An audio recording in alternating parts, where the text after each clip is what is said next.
Thanks for downloading the In Our Time podcast. For more details about In Our Time and for our terms of use, please go to bbc.co.uk/Radio 4.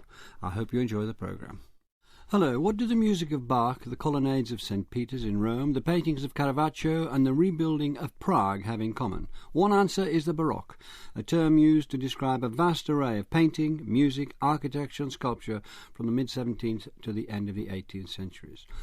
The word Baroque originally meant an irregularly shaped pearl, and the Baroque's often characterised as an art of sensuality and excess. But the more we examine the Baroque, the more subtle and mysterious it becomes. It's impossible to discuss 17th century Europe without it, and yet it's sometimes hard to say what it is.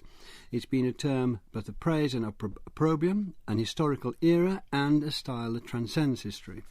With me to unpick the Baroque are Helen Hills, Professor in Art History at the University of York, Nigel Aston, reader in Early Modern History at the University of Leicester, and Tim Blanning, Professor of Modern European History and a Fellow of Sydney Sussex College, University of Cambridge. Tim Blanning, can you start us off with a working definition of the Baroque as we might understand it now? We can do that in two ways. I think there's sort of a very simple chronological definition, as you indicated in your introductory remarks, as an era. One talks about the age of the Baroque period, meaning the 17th and early 18th century, but that's not very interesting and it doesn't get us very far. I think that much more important would be to define it as a term to denote a style used retrospectively by art historians and historians in general indeed. By that I mean it wasn't the word Baroque was not used by people at the time, unlike Romantics, say. The Romantics were self-consciously aware that they were romantic, at least some of them were. But the Baroque architects and artists and painters and the rest of them were not aware in that way. So I think we have to do something for them, as it were. So here goes. This is certainly going to be open to challenge by my two colleagues, but I think we can define it as a style which emerges in the first half of the 17th century, in Italy, more specifically in Rome. It is characterised, the style is characterised by being dynamic. That is in the sense that it looks for movement. I forget who it was described a Baroque building as a Renaissance building seen through a screen of moving water. It's dynamic in that sense. It is theatrical, dramatic, it's flamboyant, it's colourful. It can also be described, I think, as organic. It seeks to create a complete work of art, a total work of art, Gesamtkunstwerk, if you like, by borrowing all kinds of elements and putting them together to form an organic whole. It can also be described in, and this may seem something of a contradiction in terms, as being both naturalist, and it seeks to be true to nature, but also illusionist, in that it seeks to break down the boundaries between this world and the next. Now, all that's very abstract, and I'm sure we shall add lots of adjectives in the course of the next 40 minutes or so. But just to give a specific example, which must be familiar to most of our listeners, and that is we go straight to St. Peter's Basilica in Rome, and there we find three great Baroque creations by Bernini. That is the Baldacchino, the great Baldacchino which stands over the tomb, which is believed to be that of St. Peter's, the Cathedra Petri, a sort of multimedia, wonderful creation that Bernini created to house the chair of St. Peter, and finally, familiar to everybody, surely in the world, is the great colonnade outside, which he built. So like the two arms, like two pincers, exactly so, yes. Away from the square in front of St. Peter's, and these two arms open at the bottom, but they seem to absolutely you'll get embracing. In there, and it close behind you, and you're got. And big. Capable of holding 100,000 pilgrims. And that's one characteristic of the Baroque, especially, actually, one might say in its secular manifestation, is that it prioritises size. For the Baroque, size matters. Now, do you think that the expression, and I think it was you who used it, Tim, a culture of feeling was one of the, yes, did I get it right? No, you're quite right, Melvin. Yes, I did. Yes, quite right. Now, I'm wincing slightly because it seems to invite an oversimplification. It was just a way of, one looks at the 17th century, at the Baroque period, and one has thousands, hundreds of thousands, millions of artefacts to try to make sense of. And you can say, well, we'll split them all up and they're all different, they're all sui generis. Or we can be lumpers and try and lump them together and make some sort of sense. And the sense that I was trying to do in my book, The Pursuit of Glory, was to say that we have a tension or a conversation, a dialectic, whatever you like to call it, between a culture of feeling and a culture of reason. And the Baroque is very definitely a culture of feeling, which ultimately is challenged and overtaken by a culture of reason in the form of the European Enlightenment. And if I can, again, just give a couple of specific examples to get us on the road, it's a contrast between, let us say, Bernini's statue of the ecstasy of Saint Teresa of Avila in the Cornaro Chapel of Santa Maria della Vittoria in Rome, where we see the saint in a state of almost orgasmic ecstasy, as a cynical French visitor, the Président de Brosse, said, well, if that's divine love, then I too have experienced it many times. You contrast that with, let us say, the philosophy, the rationalist philosophy, exactly contemporary, incidentally, of Descartes, whose mission was, as he put it, to lead the mind away from the senses. We should be That's coming a back. very anti-Baroque, a very anti-Baroque mission, if I may say We'll so. be coming back to St. Teresa. Nigel Aston, can we dig away at this? It coincides with, and is it dependent on, and is it powered by, the Counter-Reformation? The Catholic Church had been massively indented, and part of its massively challenged by the Protestant movement. It gathered itself together again, and led by the Jesuits, there was the Counter-Reformation, which had also great wealth at its disposal. Now, is this a coincidence, or is this a connection between the rise of the Counter-Reformation and the beginnings and rise of the Baroque, which in many cases, as Tim indicated, took enormous amounts of money? We're talking about sacred places and sacred palaces and incredibly big, expensive buildings which bankrupted kings and so on. So can you bring those two together?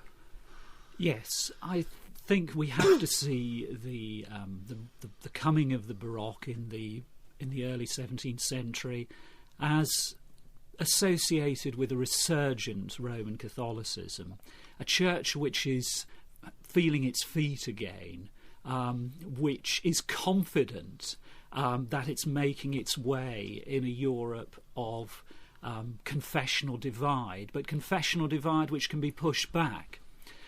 The Council of Trent had decrees which made very clear that art was to be policed, that there was to be an austerity, that the church was to control what could and what couldn't go into artistic programmes.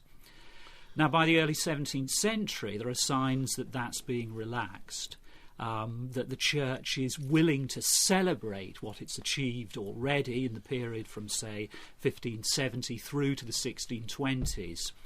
And the Baroque, with its magnificence, with its ornamentation, and with its massive, emphatic presence, seems distinctively suited to a church which wants to celebrate above all the Eucharistic centrality of its teachings, which wants to shatter the boundaries between heaven and earth at the very point where the Mass is celebrated.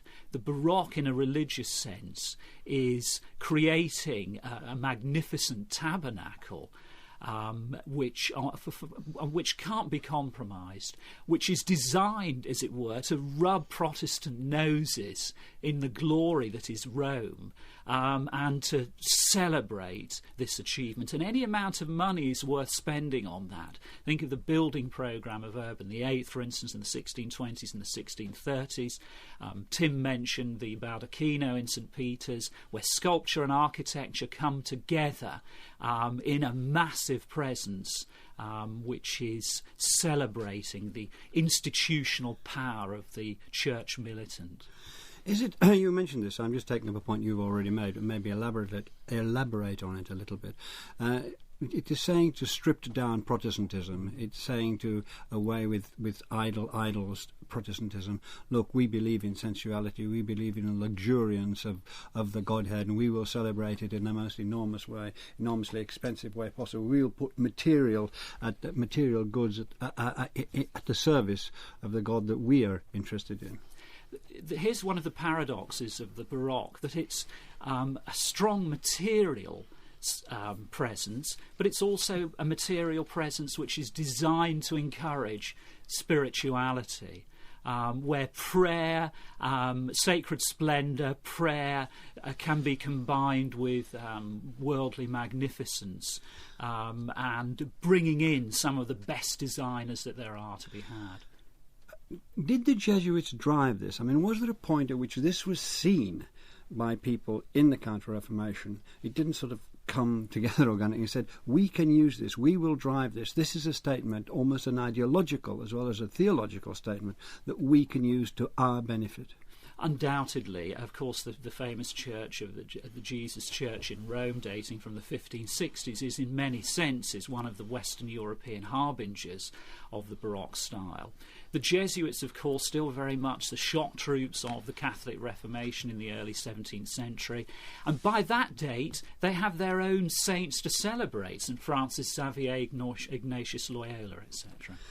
Alan Hills, Baroque's often associated with a certain sensuality and appeal to the emotion. It's persons, when I've talked about historians, art historians in the past, when I've talked about Baroque, I've often talked about it, I think, very tellingly by comparing it with the Renaissance, with the more classical. And that, I think, is a helpful way through. Can you give us some idea of why that contrast was made, and maybe one or two examples of how we can see it? Tim referred to the ecstasy of St. Therese. There's no reason we shouldn't go back to her. It's an extraordinary piece of work. And then there are two Davids we can talk about. Could we talk about the vis-a-vis Renaissance? Yeah. That framing really is a 19th century German framing. So that's when that comes in. So I think it's very important to realise that some of what's been said about the Baroque is very much through that lens. So the emphasis on sumptuousness and magnificence and so on wouldn't apply, for example, to the architecture of Francesco Borromini, who is in many ways quintessentially Baroque, who uses white plaster in his churches. So the idea that it's to be understood over and against something in a sort of Hegelian mode is, above all, comes from Heinrich Wölfflin, writing in the 1880s in a book, Renaissance and Baroque, who sets up oppositional ways of thinking about... It's still useful, though. It's a wonderful book. It's a marvellous book. He sets up oppositional ways of thinking about Renaissance and Baroque, largely, or partly, not largely, but informed by the invention of the lantern slide. So it's partly technologically derived, this mode of comparison and contrast. And that's continued, I think, in our way of conceiving this as against something, which perhaps its practitioners would have fumbled to follow us. Well, do you want to talk about St. Teresa, or do you want to talk about the two Davids, which I think shows this very clearly? Would you like to say a little about this great St. Teresa? We see this... Well, you tell us what we see. I've got a reproduction in front of me. You carry it in your mind every day of the week. Well, I think it's an extraordinary piece of work, and it's very, very difficult to pin down. So when you're searching for a definition, it's a very useful artwork, I think, to focus upon, because it defies being encapsulated readily in idea and in the word. So you're saying it doesn't really ring the bell for being Baroque here? It absolutely does, through the Wölfflinian lens. And what I'd draw attention to there are some of the things that have already been mentioned. The orchestration of architecture, sculpture, stucco, painted, fresco, gilded metal, directed light, this multiplication of media to draw in the viewer. The central edicule in which the figure of St. Teresa lies on this curious cloud, which represents cloud, is clearly denoted not just as an illusionistic cloud, but as a representational cloud. That is contained within an edicule separated from us by dark, beautiful polished marble through which we look. So we too participate in a vision which she is experiencing. But the passion of it is very different from paintings in medieval, certainly, but certainly even in the Renaissance, where we see a suffering Mary Magdalene, suffering saints, women as well as men, but we don't see them suffering in this particular way. I mean, there's a passion here. She's not suffering. This is ecstasy. And the attempt by Bernini is to make us feel the ecstasy through the sculpture itself. I think it's a different operation. That's what I think, but who am I? I mean, away you go. What's very interesting to me is the way that sculpture, when you look at it, is drained of flesh. If you look carefully at the body of St. Teresa, you do not see her body at all. You see the folds of drapery, which are alive, as if there's flame racing through between the flesh and the cloth, as if there's the spirit made visible. Yes. Tim Lunny. Well, I'd just like to add that, and perhaps slightly modify it, in that when Bernini carved this wonderful sculpture, he had before him indeed, he had a text, and the text was St. Teresa's own account of her vision. And in her vision she has a dream, and in the dream a beautiful angel appears with a spear with a glowing tip, which he thrusts into her heart, and she experiences intense pain, but also intense pleasure. And that is what Bernini is depicting here so very successfully, it seems to me. If I just add one other part, another, I think quite an important aspect of this, that it is very theatrical. It is in the Cornaro chapel on either side. We see in high relief members of the Cornaro family as if they were in theatrical boxes observing this wonderful creation. Have we time? I think we have to. We'll make time anyway. Helen, to look at the two Davids. We have a David by Michelangelo, which many of our listeners will know, calm, classical, at rest in a way, the stone having been slung or whatever. He is not in action. We have the David of Bernini, where first of all he's partly clothed, but he's just whipped off the stone. The little basket of stones is by his side. We can see the sling. It's a completely different representation of David, and that again seems to me to be a useful difference. We've got the great Michelangelo, which takes us straight back to Greece. We've got Bernini, which takes us straight forward to Expressionism. Yes, that's certainly one way of looking at it. It's not particularly one that I must say I share. But you can see that the Bernini sculpture as embodying unrest, movement, just as was said earlier on about the idea of a certain restlessness, a certain dynamic within Baroque. Tim, can we talk about the opera? This has been explained. This has been said to be the quintessentially Baroque art form. Well, they start together, don't they? I mean, there is that coincidence, that chronological coincidence, which I don't think can entirely be accident. That is, that opera emerges in just this period, in the first half of the 17th century, in Florence, originally rather than in Rome, and then Venice becomes another very important centre. But I think that what they have in common is, well, many of the adjectives which we've employed already. Opera it's very flamboyant, it's theatrical, it's dramatic, it aims at a total work of art. It is extremely expensive, it's big. It's one phrase we haven't used, an adjective we haven't used so far, but perhaps we ought to introduce into the mix. It is representational. Representational in that it is there to represent, in the sense of making present, the glory of the patron, the splendour of the patron. This is why big, big, big is so important. Expensive, expensive, expensive. So opera is an art form which can only be afforded by the very great and the very rich. So I think there are plenty of analogies, but the analogies are structural as well as coincidental. And it lasted for 8 hours, Nigel Aston, and it was performed only twice at the Golden Apple. But it does indicate the economics of one end of the Baroque. Can you talk about that? We have mentioned it, but it's worth elaborating because of the vast sums of money, people going into bankruptcy, states and New Kingdom going into bankruptcy to make these huge things. We should always remember that 17th century monarchies and noble households tended to live in permanent state of indebtedness. And so investing in lavish entertainments, lavish building programmes was something that prestige required, and accountants could worry about that later, or the descendants of the kings at the time. So Tim has talked about the importance of patronage. One can't understand the Baroque without visiting that repeatedly. I was thinking too of the link between the courtly masque in this period, how expensive that was. It's all part of a kind of dynastic build-up, which is essential to what one might call the state building programme of greater and lesser states in the 17th century. But it is very expensive. Alan Hills, in 1643, Louis XIV came to the throne of France. And can you tell us how he brought the Baroque into, or he was an instrument for bringing the Baroque, taking it, which had been an Italian business, taking it into France and then extending it throughout Europe? Well, he does deploy huge resources to concentrate his court politically and socially in one place, and he uses architecture to marshal them. And the idea that architecture is a machine of ritual and of ritualisation, I think, is very important in the Baroque. So you have enfilades, for example, which create a hierarchy of space within Versailles. And that is extended outside of Versailles too, of course.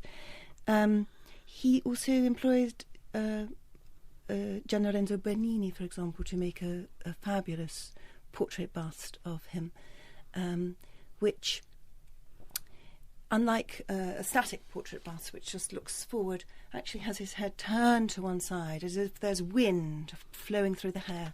So again, rather, if we think back to the Saint Teresa, there's fire between the flesh and the clothing. Here there seems to be wind. The elements are in some way deployed in relation to the sculptural form.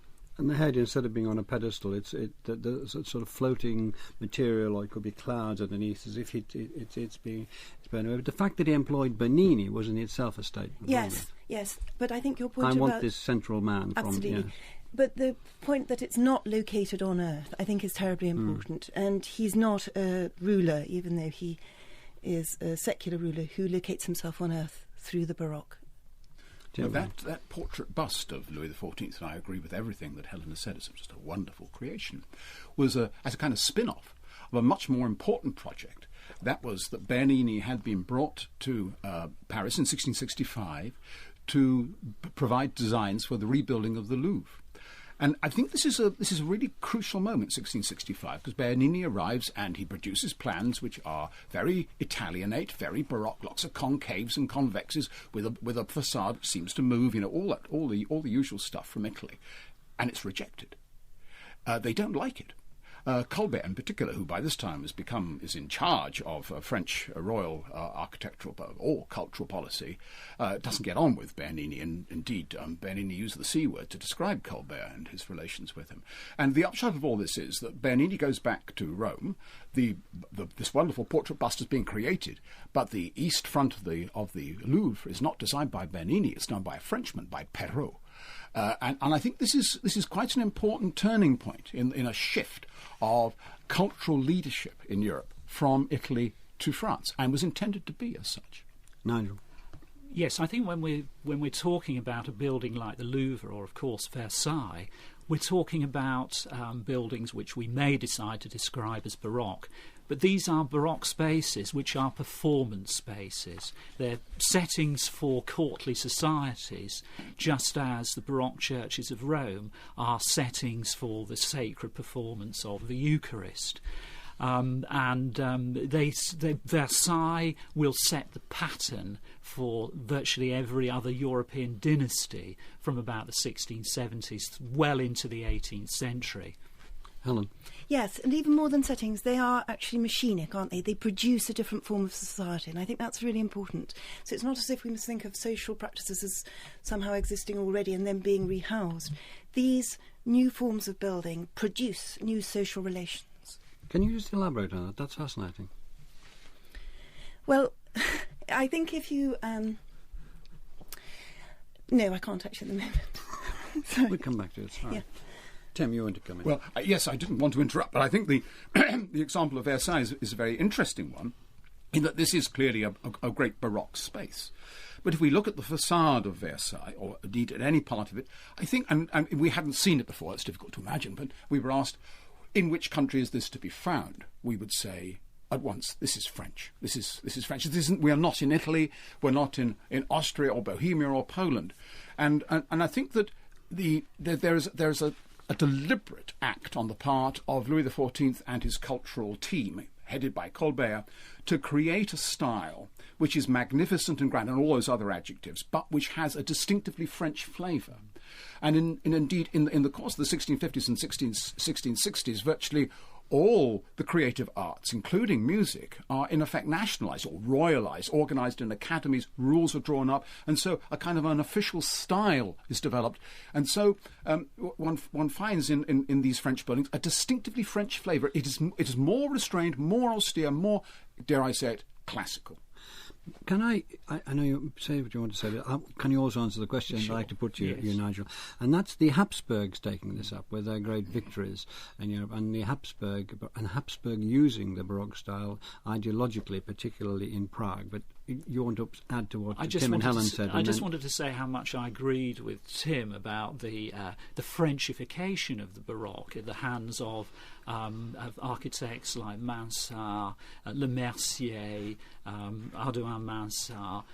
There's a kind of unwillingness to emulate Italy in all its ways, and a pride in the French classical achievement, and a confidence that the Baroque and the French classical style can be blended. But architects pick and choose. They take from the Baroque what they want, I think. And so moving forward to your question, Melvin, about the Habsburgs, yes, of course, the Bourbon-Habsburg rivalry is one that dates back centuries. It's seen very vividly in the period from the 1670s right through to the 1740s and 50s. Through Leopold I, the Holy Roman Emperor, until 1705. The Habsburgs are regaining the confidence they had earlier in the century, pushing back the Turks, turning Vienna into an imperial capital, and celebrating their dynasty against the upstart Bourbons. And what can be done at Versailles can be done at Vienna. So it's a statement of dynastic power and Catholic Reformation principles in a kind of classical embodiment. But Prague particularly?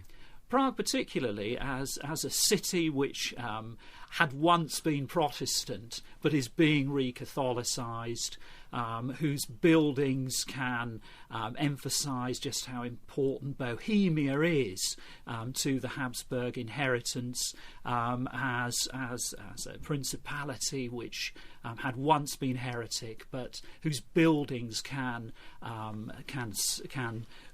show the re-Catholicisation of the whole of the empire at the expense of the Turks and the Protestants, and celebrate new Catholic saints like St John Nepomuk. But the Baroque, as it were, was moved into Prague, wasn't it, Tim Blaney? It was, and I think the crucial date was 1620 at the Battle of the White Mountain, when the Protestants of Bohemia were decisively defeated by the army of the Catholic League.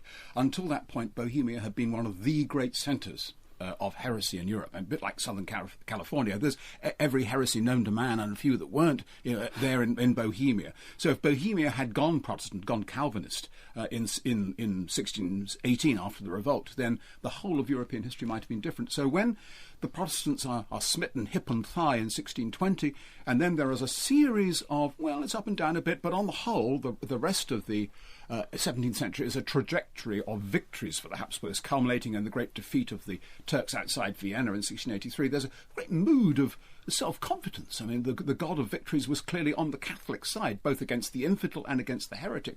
And that creates in Prague really an entirely new city. And it's a city which I think is, I'm not sure whether Nigel would agree with this, but it's a very Italianate city. It doesn't look French at all. It looks Italian. And one of the reasons for that is that there are a huge number of Italian architects, sculptors working in Prague. Meanwhile, on the Western Front, Helen Hills, what was happening in this country in terms of the Baroque? Well, again, I think it's quite interesting how there's now a sort of competition to try to bring or claim things as Baroque. So in the 1960s, 1970s, architectural historians in this country began to sort of ask, is there an English Baroque? And began to find examples pointing to things like Rennes, St Paul's. The west front of St Paul's particularly. Yeah. Yes, the towers, the west towers, and for example, some of the steeples of the city churches, if you think of St Vedast, and the use, again, of concave and convex and so on. But what I find most interesting there is not whether this is Baroque or the extent to which it can be seen as an English Baroque, but by that point, this desire to espouse a Baroque, that it's seen as somehow something we ought to have as well. You know, the Continentals now have it and we want it too. And I'm talking about the 1960s, 1970s, 1980s. This is, you're talking about the view of his art historians then and almost now of back then. Yes. But do you think, let's just get it though, do you think that I'm sorry to be so sort of plodding away, but do you think that there is real evidence of the Baroque style in this country, in England? Do you think Rennes, west side of St Paul's, do you think anything to do with Well, I think blending? there is a real problem in trying to essentialise a Baroque. And I suppose that's position, where I depart from my colleagues here probably, that I think it is a construction, a historiographical construction, and that we risk creating taxonomies and producing categories into which we can put buildings, but they don't actually illuminate very much either about the history or the buildings.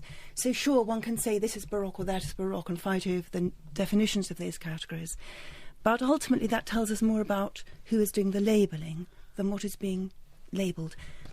Well, let me reveal a bit more of myself, in which case I'm a lumper, not a splitter. And it seems to me that if one goes and looks at Blenheim Palace, for example, it's difficult not to say this is in many important senses a Baroque building. Similarly at Castle Howard, not least because of the architects who were involved, Vanbrugh and Hawksmoor. There's one particular characteristic I want to pick up on because we haven't said very much about it, and I think it is absolutely crucial, and that is the representational nature of the Baroque style. It is very well suited to presenting the power, the prestige, the legitimacy of the patron. And in the case of the Duke of Marlborough, the first Duke of Marlborough for whom Blenheim Palace was created, that was rather important.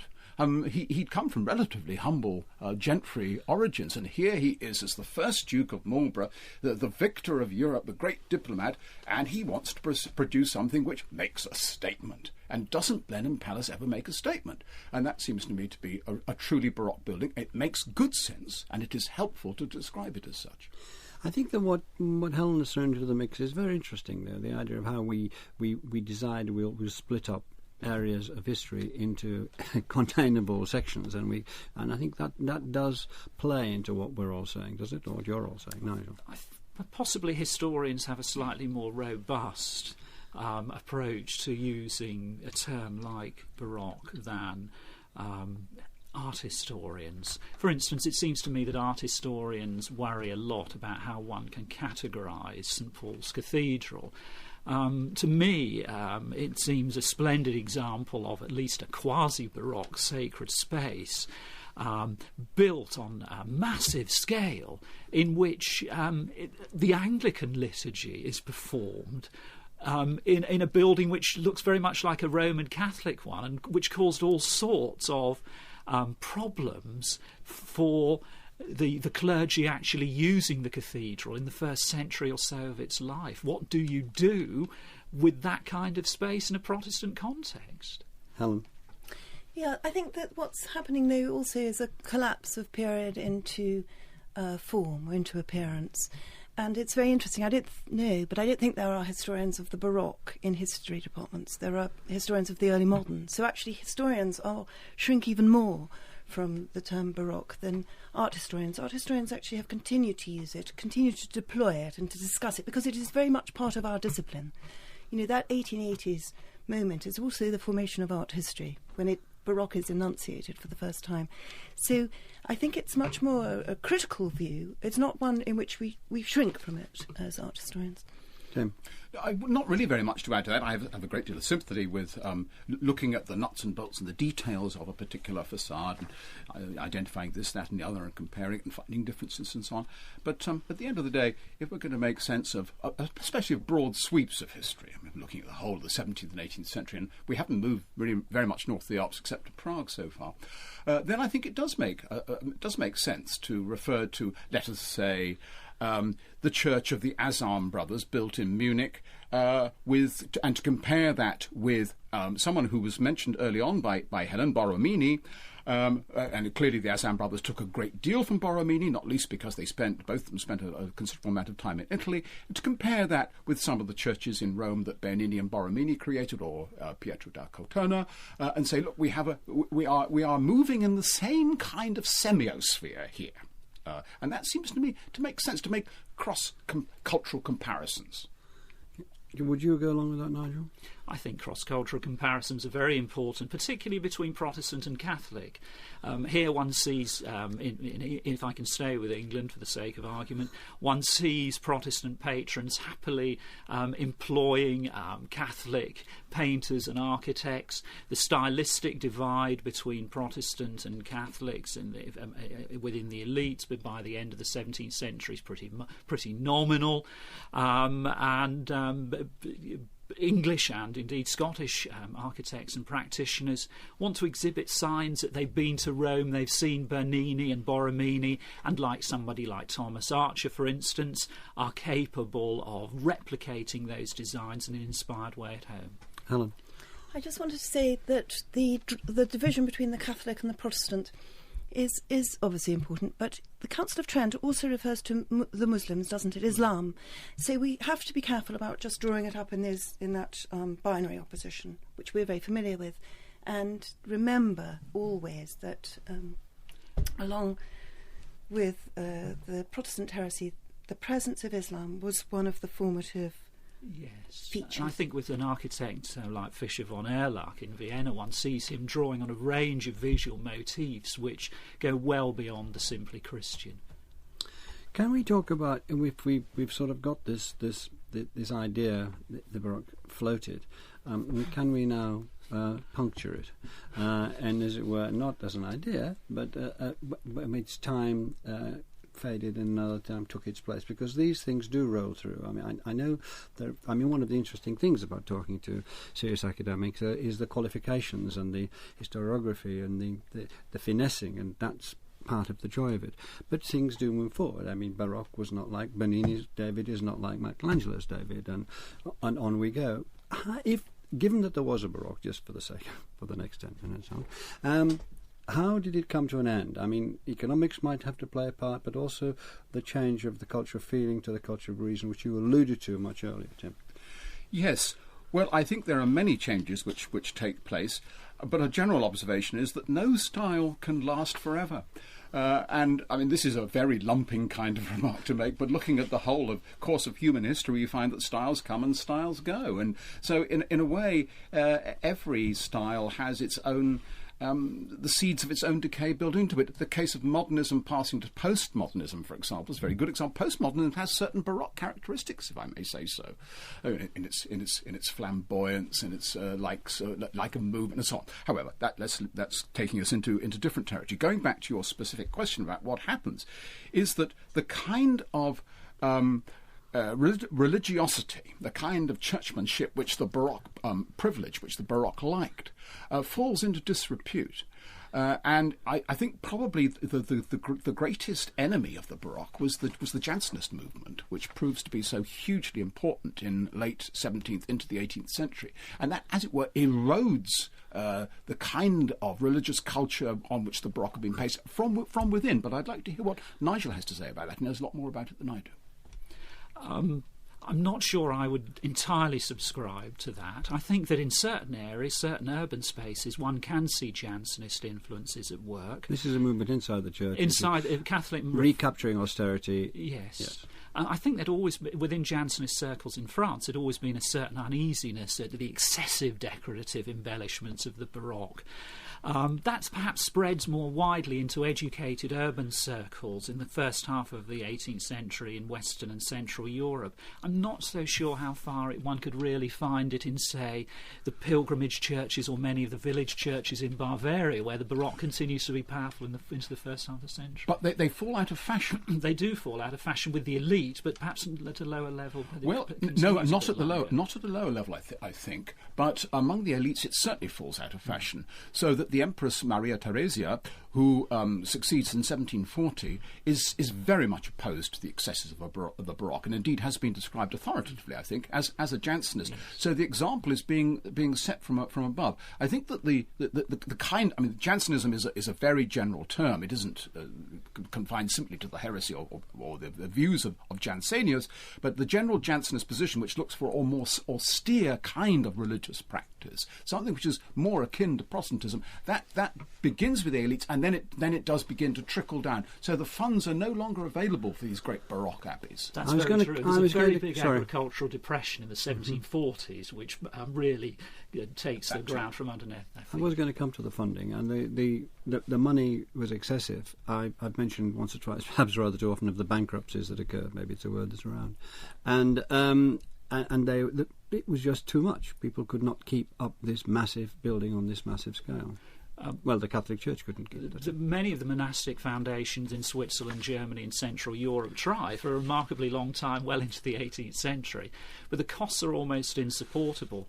Though many of these churches are pilgrimage churches and the number of pilgrims continues to rise throughout the 18th century, Europe is also recovering from the costs of the War of the Spanish Succession, retrenchments needed. The Baroque seems grandiloquent, it's associated with Louis XIV, his successors in France want to get away from that. Something lighter, frothier, more playful is called for, and that goes with the rise of Jansenism and also private spirituality, if you like, the privatisation of religiosity, which one can find in the 18th century.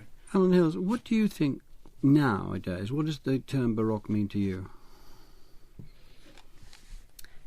Well, I think it is this very long series of very interesting lenses that have been held up to try to individuate what the Baroque was, how one might consider it, from a term of opprobrium through to something more of celebration, to more recently with a thinker like Gilles Deleuze, an anti-historicist critical strategy. So it has many different forms of deployment. Tim, where would you place the Baroque? One of the things that's come out of this programme, for me anyway, is that it's an uneasy beast, which makes it more interesting. Really. It is there, it's uneasy, it escapes classifications. Is Caravaggio Baroque, is Bach Baroque, but they're all around the same. Is it this to do with the congruence of a period of time and a style? These two things clashing and interconnecting. I think that's a very good way of putting it. I couldn't agree more. It's an image which I think appeals quite a lot to me. Is as it were a pebble thrown into a pond, and the ripples then spread out from Rome, but with ever diminishing speed and size, and so it sort of finally ripples up into Scandinavia just a little bit. So it's clearly running out of steam by the middle of the 18th century. By the middle of the 18th century, certainly. But the tension you referred to, I think, is a very helpful way of looking at it. Particularly a tension between earthly things and divine things, between sensual things and intellectual things, and that edginess, which we see very often in Bernini's creations, is manifest. Well, thank you very much, Helen Hills, Tim Blanning and Nigel Aston. And next week we'll be talking about the Great Reform Act of 1832, and thank you very much for listening.